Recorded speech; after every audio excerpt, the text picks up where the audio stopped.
Alright guys, welcome back to VALORANT News. With the seasons ending for multiple of these teams in the VCT over the last couple of days, big questions being raised as to what exactly is going to happen on the Rostermania side, where that big changes are happening. And big changes have been confirmed for some of these teams, even going into their own playoffs. But big questions as well on what's going to happen with Potter. Evil Geniuses bow out of this season after losing the other day to 100 Thieves, and Potter makes it quite clear her next step as a coach is probably not going to be on this franchise, and potentially could a team like NRG consider her services, especially with Chet probably stepping away to go to Counter-Strike. Very much interested your thoughts on the comment section below. Hit the like button if you enjoy. Subscribe if you're new as always. I would greatly appreciate it. First of all, on the Rostermania angle, we've got to talk about global esports. They started a bit better this season, then it started to fall away, and as their coach Spin actually says, we didn't achieve the goals, the buck stops with me. I felt it was necessary to resign from my post as head coach. Now, I think from some angle, probably resign before he was pushed in a way. Like, I think probably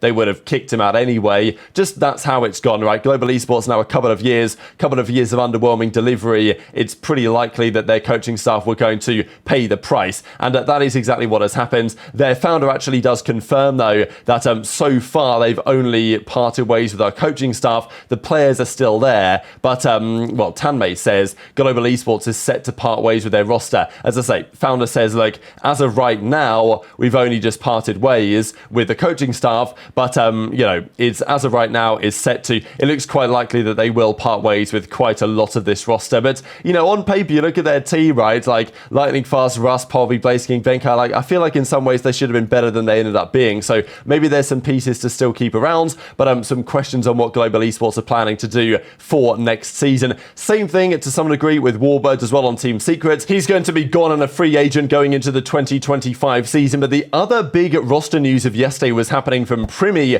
over at Talent Esports. So they're still alive, by the way. They're going into the playoffs. They don't have the best seed ever for the playoffs, but nonetheless, they were in a decent position to try and make a run, and they are bringing in a player, Primi, with a 2026 contract. Now, this seems like a big risk, right? You're bringing in a player that, you know, has been pretty new to the scene, really. Only very recently that I became familiar with this player, but a player with clearly an awful lot of potential, and that is what Talent Esports are talking about right here. So they're bringing Primi into their roster, like, with effectively immediate effect, and you know, he's coming straight in. Now, I think they actually revealed this. It was actually released by Riot themselves in-game and leaked basically by the VALORANT page, and then all of a sudden Talent realized, okay, I guess we have to announce this now, right? Because everybody knows that it's now happening. So the esports tab kind of revealed it. But as Fade says, coach over there, from the Malaysian side, he's basically the equivalent to LeBron joining the Cavs in 2003. One of the best players I've ever seen. This kid has a special gift that is about to shake up the entire VCT. So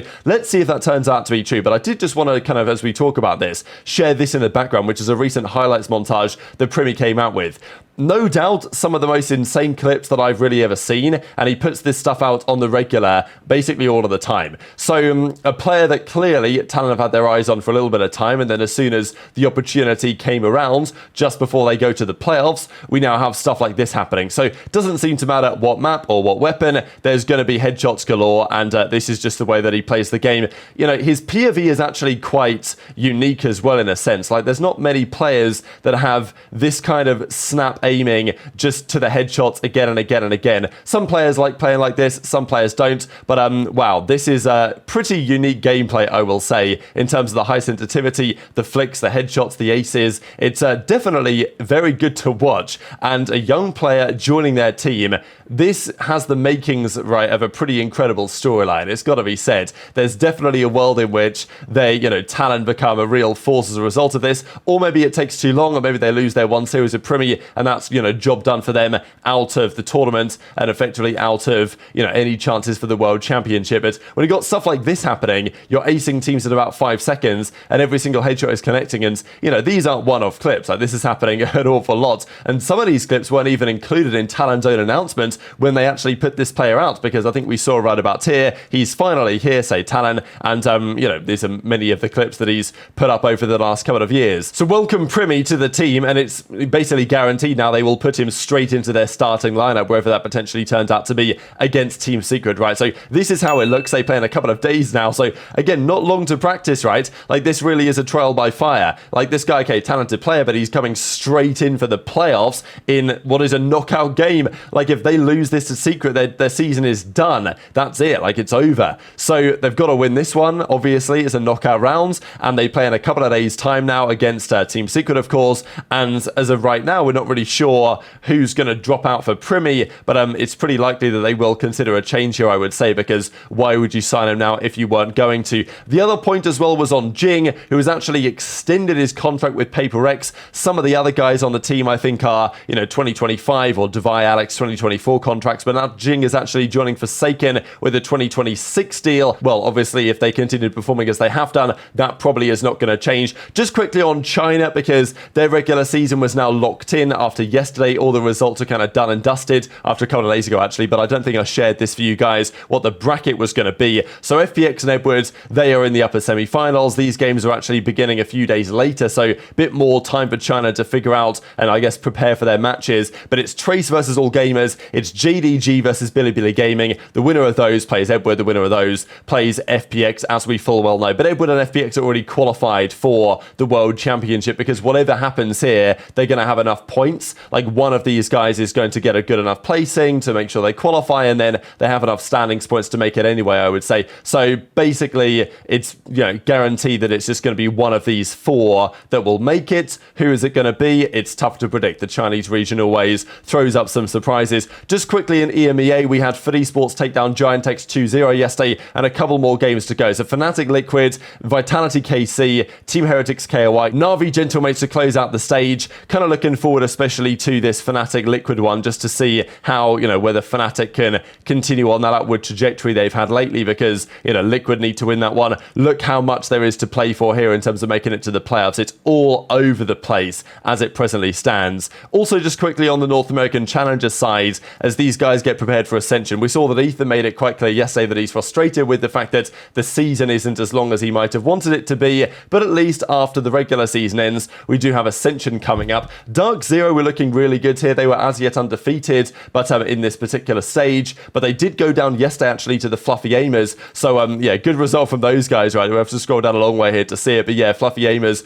2-1 against Dark Zero in this series, and yeah, so GG to those guys. A few more games yet to go in the regular season here, but it's pretty clear which guys are going to be dropping down and which guys are going to get the chance at the playoffs, the finals, and therefore to qualify for Ascension later on this year. So yeah, as Mame says, shout out Wedded as well, playing after getting his chemo treatments. I think he literally had his chemo treatments. He was playing straight after. Like, what an absolute warrior, as he goes on to say. But one of the big talking points I wanted to mention was on Potter and the Evil Geniuses situation. They lost the other day against 100 Thieves. That was, of course, a pretty damn big defeat for them in the grand scheme of things. They're out of the entire season now. Their season is done. Not going to be at Champions. Not going to be even at the playoffs to try and make it to Champions. 100 T are there instead. So they won the World Championship last year. This year, with the team they had to form, losing all of their star players with the exception of Jorgamo, was the only one that stayed in the end after Com went to Lev. Realistically, they were not going to be able to do as well. But even still, I think Potter impressed this season. Some of the preparation, the fact that EG actually looked as a team of five better than I thought they would, given the situation, means that Potter is regarded, and for very good reason, as one of, if not the best coaches in the entire Valorant world. So this is what Potter says after their loss. Now their season's done. This has been a difficult year. 2025 will be mine. So making it pretty clear from Potter's angle that she ain't going away, and she intends to try and continue improving some sort of roster. Now, is that Evil Geniuses roster, or is that somebody else's roster? That is the question, right? Especially when there's been lots of talk about the NRG situation, right? She also talked about Boostio and said, of course, won the World Championship with him last season. Boostio is an incredible player. He's proving himself to be. He's got his own agenda. He's got his own story that he's trying to tell and create for himself, and he's going on to do it. So, maybe Potter's thinking, you know what? Let me not burn any bridges elsewhere. Maybe if 100T want to bring me in, I could consider that, reunite with Boostio. But it must be said, the more likely option it feels like is the NRG situation, because their roster has gone through chaos over the last couple of months. Demon 1 got benched, FNS and SOM came back, their head coach Chess is rumoured to leave for Counter-Strike. So what do you do next year in 2025? And if you're NRG, like, you had everything, right? You've got the chef. You've got like all the facilities, like everything is set up at NRG to succeed, and yet they just haven't done this season. So I think changes, kind of like wholesale changes, probably necessary. And even if Chet wasn't leaving for CS, which probably he is, then I think it's pretty likely they might have considered a change there regardless. So this is when the whole Potter debate has definitely reached some sort of fever pitch, suggesting that, yeah, if Chet does go, Potter in as the head coach, and then she can potentially rebuild a team in some level, because, you know, should be able to rejoin with Ethan and Demon 1, 2 players that she won the World Championship with last season on EG, and then figure out the rest from there. So Potter's systems definitely work, and I think NRG have to consider that. And given Potter's statement on, yeah, next year's going to be my season, kind of implies as well that whatever things are contractually between her and Evil Geniuses, likely they can be resolved. So very much interested in your thoughts, as always, and all this stuff in the comment section below. Hit the like button if you enjoyed, subscribe if you're new, take care, and I'll see you next time. Wow. That's sure. No, I know Tarek to me. I know about Tarek. But I'm just saying, Tarek been hate watching, bro. Not only us, everybody. There's a select few. Okay, obviously Sen is different because it's fucking Simon Sen. He fucks with Sen. But everybody else, I got the play, bro. he's good for me. Hey, Wait, you gotta do what you gotta do, bro. And when they tap orb, Yeah, Tarek, you gotta do what you gotta do, bro. Ain't nothing wrong with doing what he's doing. But I'm just saying. 3v1. Rudy is in Raptors A. Me and Francis are flanking. We kill FNS on the or like Raptors, whatever. 3v1. I said, I'm gonna ult. I'm gonna ult. You know, we'll wait for the Tarek raid. That's what I'm saying. Did we win? Who fucking cares? Yeah, goddamn right we won. Yesterday was crazy, bro. I'm not going. Yesterday, it's just tragic that wasn't for fucking Korea. That's how. True. Felt like I just played a fucking map, grand finals map fire, bro.